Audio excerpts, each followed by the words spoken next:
focus, because I go to so many Rotary conferences and we have a nice briefing, I don't know, the meaning of artificial intelligence. So I always want to get up and say, yeah, but how does this impact Rotary? So there's going to be a call to action at the end, which is what all of this could mean for Rotary. Now, I'm going to have a series of questions for you, audience engagement, just to make sure you are awake. First question, is there anybody in the room who does not have one of these? JJ? Astonish me. Is there anyone in the room who does not use this for personal data, photographs, perhaps connections with banking and so on? Good. It's the answer that I expected so far. The third question is, remembering Einstein's theory, if you cannot explain it to a 6-year-old, you don't understand it. Is there anybody here who understands how that thing works? Oh, congratulations. There's a friend at the back who, okay, I'm going to call you up later. You're going to have 2 minutes to explain it to the 6-year-old. So the fourth question is, at the same time, is there anybody here who has not heard about the issues of cybersecurity and hacking? Okay, so this is a bit strange, isn't it? Are you all mad? You've all got one. You all use it for sensitive private data. You've got no clue how it works. And yet you continue to use it. This is what is known in the trade as the trust paradox. And the simple fact is, I'll let you read this first.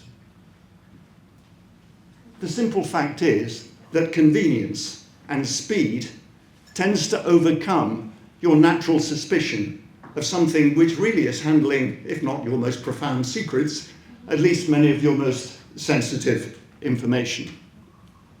And why do we do this? Why do we trust this thing?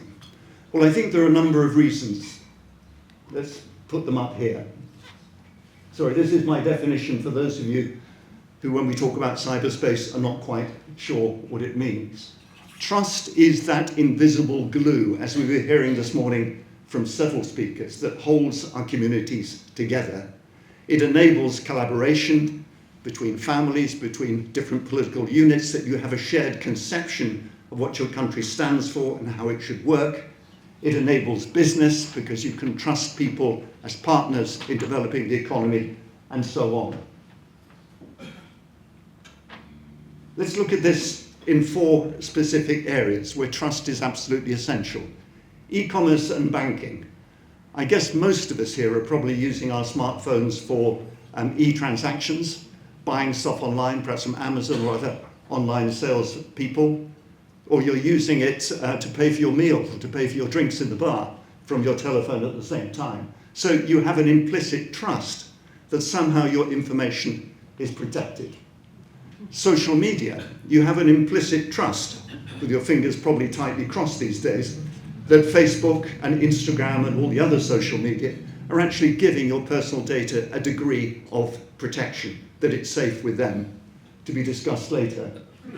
Communications, you trust that when you call your friend, your family member on the other side of the world, that is a private communication between the two sides. And then essential services, because this is where the world has changed fundamentally in the last 10 or 15 years. Because our smartphones and the digital world more generally are no longer just about the transmission of information. They're about the control, through operational technology as it's called, of whole parts of the critical infrastructure, from telecoms to water to electricity to the fuel that comes out of the pump at your local service station. All of these things rely on a degree of trust. When I turn on my tap, is clean water going to come out? When I go and switch on my electricity light, is it going to come on or is it going to cause an explosion? We trust all these digital services to cover these particular aspects. What are we up against? What are the threats that are working against us? Well, I've got 3. Trust depends on a shared information basis, and we heard a lot about that this morning. Disinformation. If you look at this map on the right, this is a recent analysis of disinformation campaigns in Africa over the last 2 or 3 years, and you will see that no country is untouched I'm not sure if it's clear for those at the back, but there is an attempt here also to catalogue the foreign countries that might or might not be involved, the local groups, whether this is for military purposes, political purposes, terrorist purposes. But nonetheless, that, I think, is quite a sobering map when you see that in Africa, this is not just a problem outside the continent, it's a problem that's very much here of its time. So disinformation, the first thing that we're up against when it comes to trust in the digital world. Now, everybody smiles when I put up this picture. Forget about Don Corleone, forget about New York Mafia, Sicily Mafia. Think instead about the modern industrial world and how it works. We have multinational corporations, we have transnational corporations, we have small businesses of every sort, we have startups. That is exactly what the modern criminal organized work is about. Exactly, it works in the same way. The only slight difference might be when it comes to profits. It is calculated, but nobody really knows the figure to within $1 trillion or two, that organized crime on cyber this year will probably cost the world $12 trillion.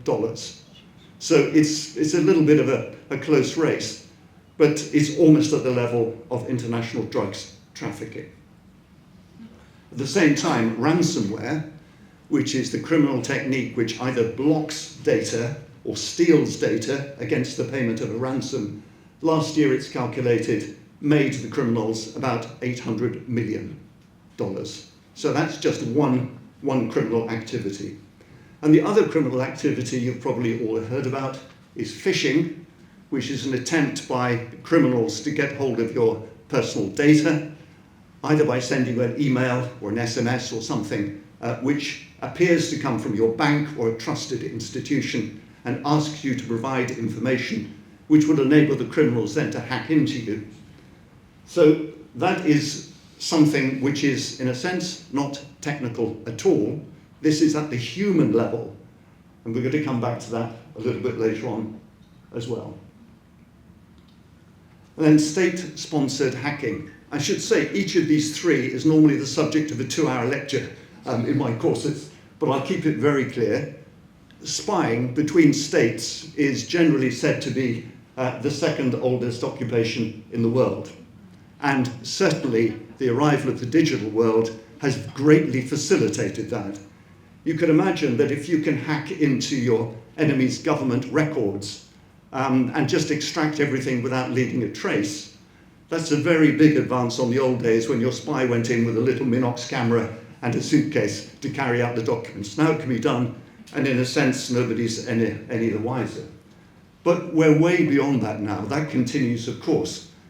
The Chinese, over the last couple of years, have completely infiltrated the telecom system of the United States, not because they're interested in 99% of the calls, but there are certain telephones, as you could imagine, that they're very interested in. And they've just been able, through hacking over a long period, to access all of that information. Ably helped, it seems, by members of the US administration at the moment and their usage of these things. So state-sponsored spying continues. But I touched on this earlier. What has changed is the fact that so much of the digital world now is controlling our critical national infrastructure. And there are now, of course, a number of states that always come up in this context. The US are masters at this, the Chinese, the North Koreans, the Iranians, the Russians, of course.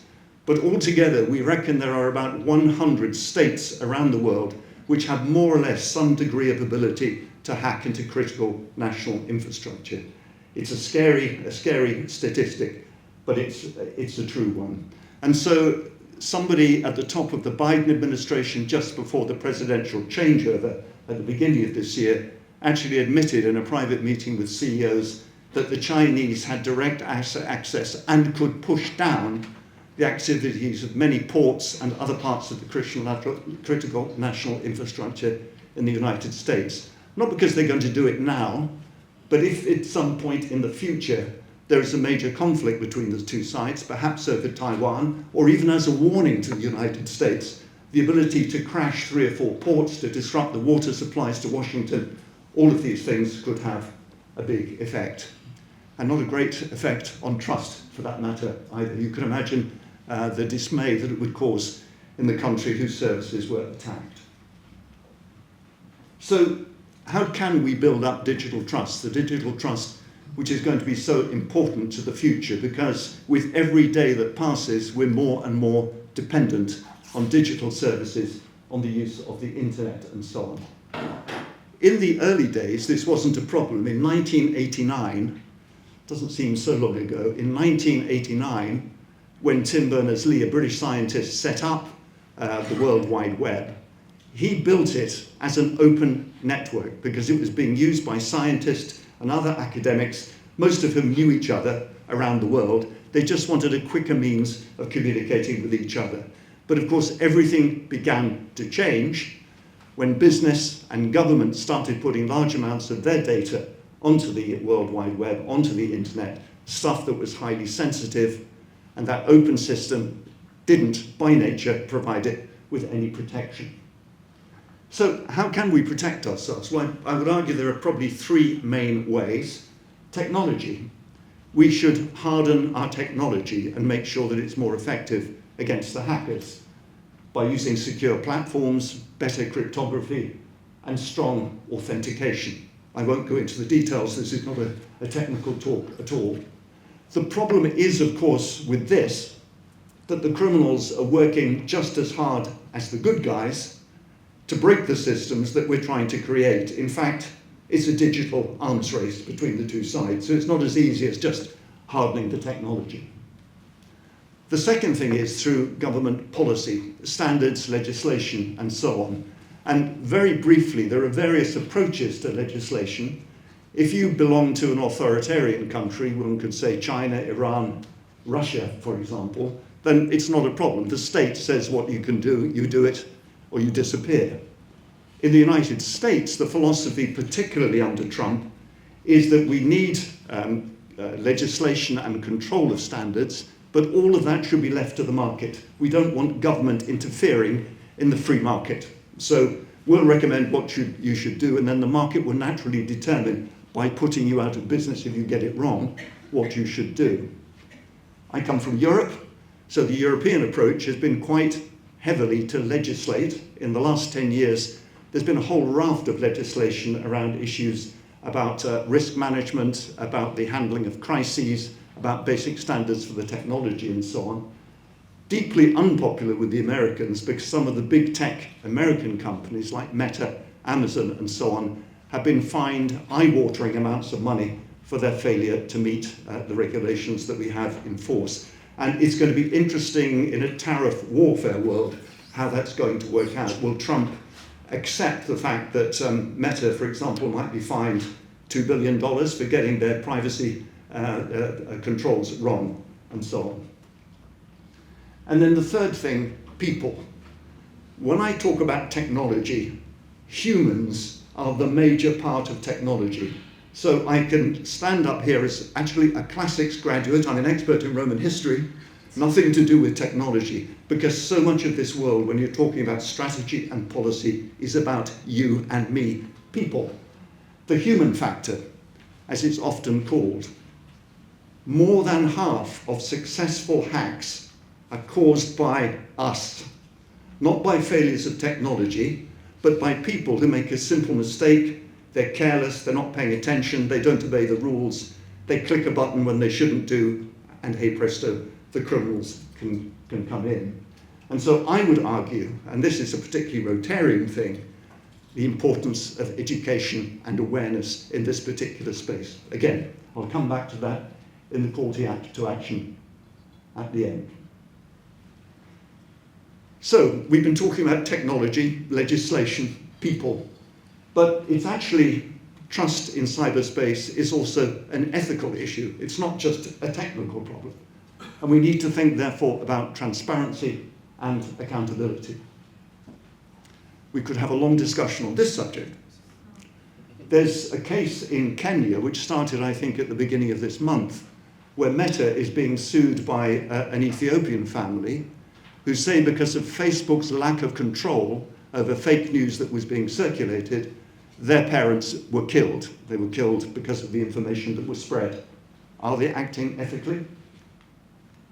Is AI being used fairly and transparently? Again, this is a huge subject, and particularly relevant for Africa, because in Africa, this is as much a threat to you, I guess, as it is an opportunity. It's calculated that the 84% of the uplift in the world economy will be shared by, guess who? Northern Europe and the Americans and the Far East. Of the remaining 16% of benefit to the rest of the world, the lion's share will go to Southeast Asia, and only, I think, 6% will be coming your way. There are a lot of reasons for that we can talk about later, but I don't have time now. And then the digital divide. Who is left behind? This is a topic that I got into actually in the UK during COVID. It may or may not astonish you to know that in the UK, 3 million children are living below the poverty line. Think about that for a minute. It shocked me deeply. 3 million children in the UK. And of course, when everybody went to home learning, when everybody needed to have their laptop or their PC at home to carry on with their school lessons, guess what? There was a whole portion of the population that didn't have a laptop, that didn't have internet access. And if they did have a laptop or a tablet, very often it was being used by their parents for gambling or for other things, and it wasn't available to the kid. Transpose that then to Africa, you've got a situation where probably something like 46% of internet penetration exists in this continent, which means 46% of the population of Africa has direct or indirect access to the internet. The global average is 66%. And even within Africa, there are great discrepancies between Morocco in the north, where internet penetration is said to be about 90%, through places like Tunisia, Algeria, Egypt, where it's in the high 70s, down to the Central African Republic, where it's 10. And even within those figures, of course, it depends if you're living in a rural area where you have internet coverage and all that sort of thing as well. So all of these things we talk with great enthusiasm, especially if we're working for big tech and we're trying to sell technology. This is the world of the future. Yeah, guys, but not for everybody. And we need to work hard to even out the playing field. Just to give you some idea, what you're looking for on this map is blue, or shades of blue. This is about whether computer science is being taught in schools. And the bluer it is, the higher up in importance on the curriculum is computer science education. Look at Africa. This is a real problem for the future generation of our kids in this continent. They've got all the problems, first of all, access, the digital divide that comes naturally, the huge investments that will be necessary for them to adapt technology, and the real importance of getting from early school age onwards some degree of education in cyber science subjects. So this is coming to my call to action. It seems to me that our current conventional piecework needs to continue exactly as it is, but we need to include in it the digital aspect for all the reasons that I've been talking about. Online insecurity contributes to increasingly complex peace and security challenges, from disinformation through the role of states to the role of criminals, all of whom are destroying our faith in the digital world. So we have to work for peace, security, and dignity in the digital, just as we do in the rest of the world, in the physical world. And peace building in cyberspace, as I've said before, is not just a technical issue, a dry technical issue, but it's a humanitarian issue as well. What does this mean for Rotary? So this is my call to action. I'm still tinkering with the idea of whether technology should be the 8th pillar of Rotary. We could have another debate about that.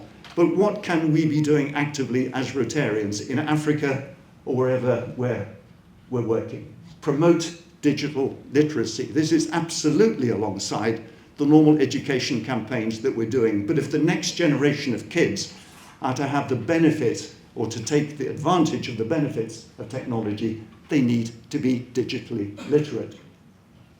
We need to work to break down that digital divide.